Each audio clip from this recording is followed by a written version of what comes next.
महत्त्वाची बातमी आहे। देवेंद्र फडणवीस केंद्रात गेले तर शिंदे मुख्यमंत्री व्हावे असं वाटतं, असं भरत गोगावलेंनी म्हटलंय। शिंदे मुख्यमंत्री व्हावे यासाठी देवाला साकडं देखील घातलं असल्याचं गोगावलेंनी सांगितलंय। बघा ते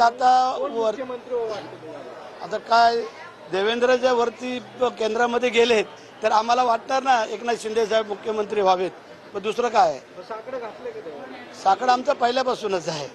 कारण आज जर आपण पाहिलं जर आमच्या देवेंद्र भाऊंना जर वरती घेतलं तर मग इथे त्यांची इच्छा असेल तर आमची ठीक आहे। आता सगळ्याच गोष्टी तुम्हाला ओपन नाही सांगता येते, देवाजवळ आम्ही सांगितलंय।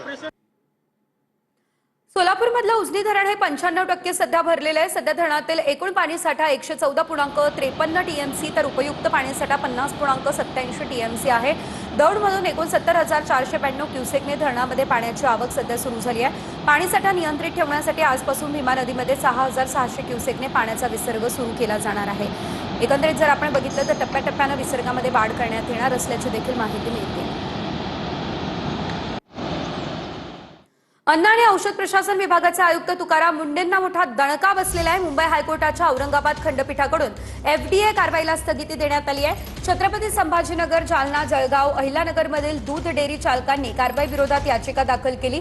दूध डेअरी चालकांनी कारवाई विरोधात याचिका दाखल केली आणि त्यानंतर हायकोर्टाकडून एफडीएच्या कारवाईला अंतरिम स्थगिती देखील देण्यात आलेली आहे।